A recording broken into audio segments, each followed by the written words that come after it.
Magandang araw po sa inyo lahat. Welcome po sa panibagong video natin dito sa Makapili TV. Ngayon pag-usapan naman natin itong issue sa West Philippine Sea. Naalala nyo, di ba, naglagay ng barrier yung China na tinanggal ng Philippine Coast Guard.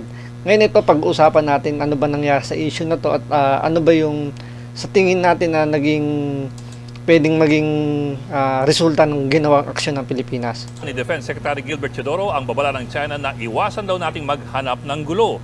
Anya, sumasagot lamang ang Pilipinas sa ginagawa ng China sa West Philippine Sea. Nasa frontline na balitang yan si Camille Samonte.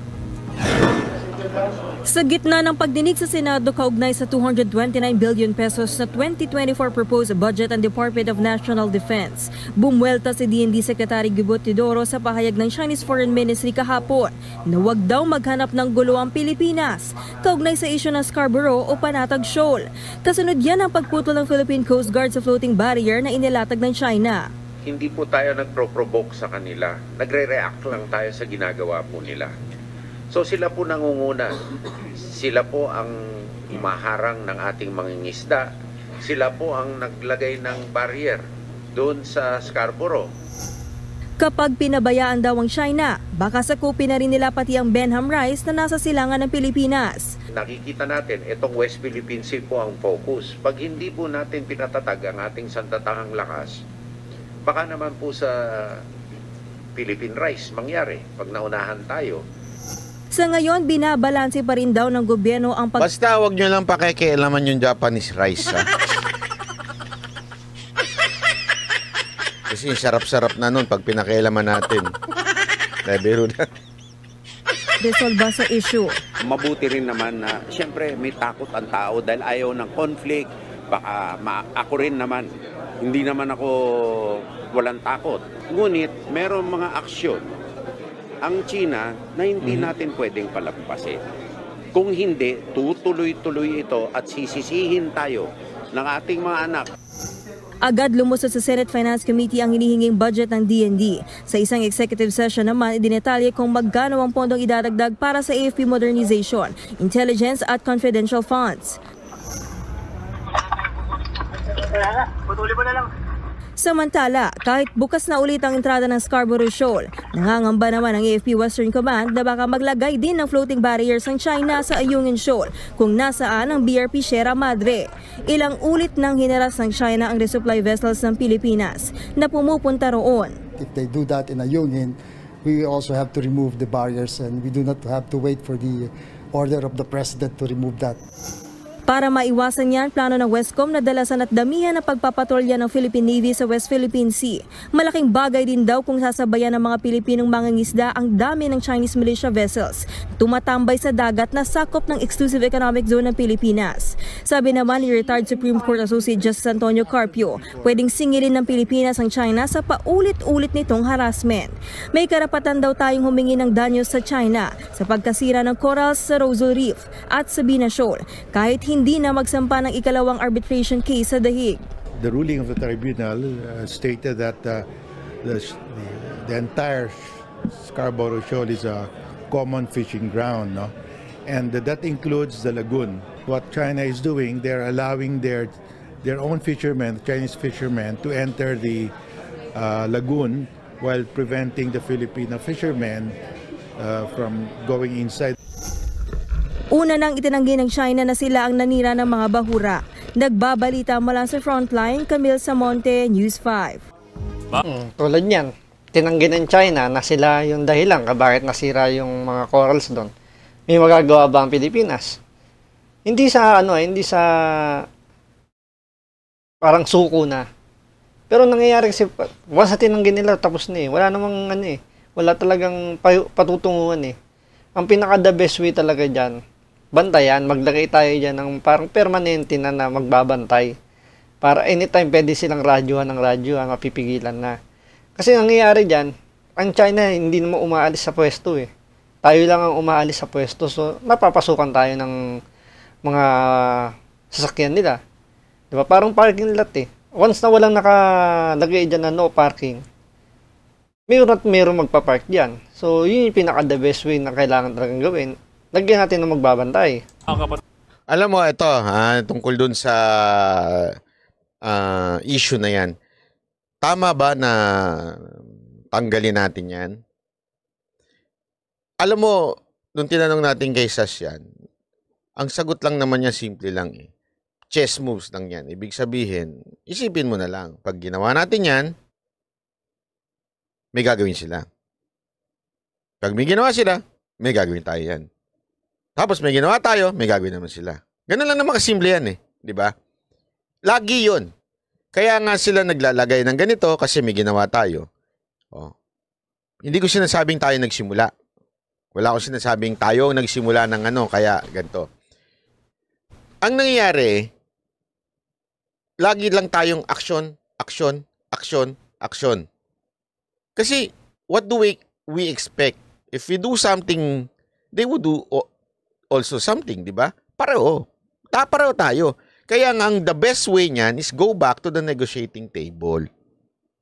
Yun ang sinasabi nung ni Sas na pinapaliwanag niya. Tama naman, di ba? Magnegosasyon na lang dyan. Pag-usapan na ng maigi, ilabas nyo si Uncle Sam. Ibig ko sabihin, labas si Uncle Sam sa usapan ng between China and Philippines. Kasi lumihirap lang ng umihirap yung sitwasyon dyan. Ang naiipit lang din naman dyan, yung mga mangingisdang Pilipino. At yung iba naman kasi, masyadong mainit ang ulo. Ginawa na natin yan! Naka-diplomatic protest na tayo. Oo nga, naka-diplomatic protest na tayo ilang beses. Pero ang tanong nga, do we really exert our effort para bumalik sa negotiating table? Kasi yung merely talking, it's not negotiation, ika nga. Yun yung pinapaliwanag niya. At through negotiation, kailangan may mga documents na kayong pinirmahan, meron kayong pinagkasunduan, kaya nga negotiation eh. Hindi yung kwentuhan, hindi ho yung negotiation. Yung pag-uusap, yung tsikahan, yung pupunta tayo, yung pumuntahan presidente natin, at sasabihin na, meron na tayong open line with the President, Xi Jinping, ganyan. Hindi ho communication ang tawag doon. Hindi ho yun negotiation. Ang tawag lang doon, nagkwentuhan kayo. It's not on paper, it's not documented, meaning walang nangyaring negosasyon.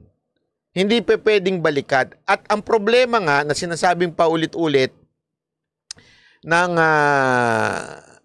ni Sas, ang problema kasi yung ating political structure, which is pabago-bago tayo ng foreign policy. Sa madaling salita, nalilito ang China. Ang China kasi, alam naman natin sila, inaantay na nila mamatay yung bago mapalitan, di ba? Ganun sa kanila, dire-diretso. So, iisa ang foreign policy nila. Sa atin, depende kung sinong presidente. Depende kung anong politika ng presidente. So, nangako, di ba, si Pangulong Duterte na everything would be okay. Binabalik na natin na magsisimula na negotiation. Nagkakasundo na. At sabi nga nung mga nakinig doon sa interview ko kay Sas, sinasabi nga, yung mga magsasaka no, mangingisda no, nakakangisda sa part na yan. Kasi tandaan nyo, yung arbitral ruling, hindi naman sinabing atin yun. Sinabi lang na pwede tayo at China na mangisda doon. So, ibig lang sabihin nun, dapat nag-share tayo. Pero ang pinalalabas nila sa balita, tayo ang nanalo sa area na yun. Sa atin yun. Diba? Pakinggan nyo lahat ng balita. Sinasabi atin yung fishing ground na yun. Yun yung pinalalabas nila. Pero doon sa ruling na sinasabi nga ni Sas, hindi. Traditional fishing ground dyan ng boat. Lahat naman nagkiklaim.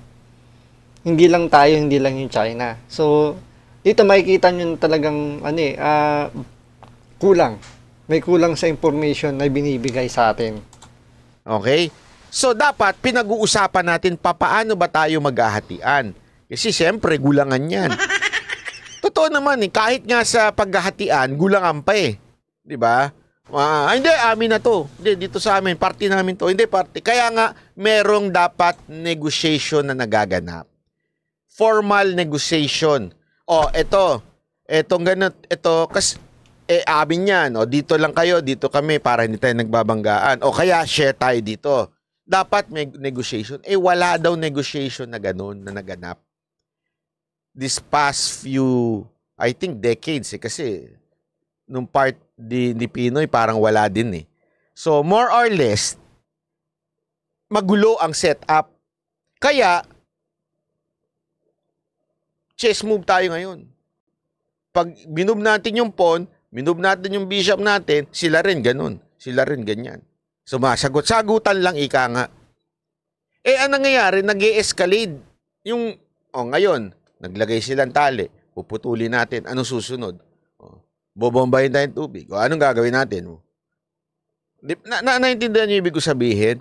Parang sa karsada din yan. Minsan kasi sa karsada, di ba, yung nasingitan ka, napikon ka.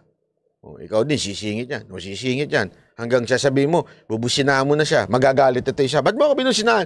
Sisingit ka o ka na bumusina. Hanggang nagkatapi ka na ng cellphone, hanggang nagkamurahan na, nag-escalate. Instead na mag-usap na lang. Nakuha ninyo. Iyon naman yung form ng negotiation, di ba? Para pag-usapan na lang naman, para maging maayos na. Hindi naman kailangan, total, fishing ground naman yun, sinabi. Pinaka-importante muna dyan is, i-inform muna yung kung ano ba talagang ruling. Para mawala na yun nasa isip ng mga tao na ating yung pwesto na yun. Oo, sabi natin pasok sa exclusive economic zone na sinasabi na yan. Pero tandaan nyo yung ruling, traditional fishing ground daw yan.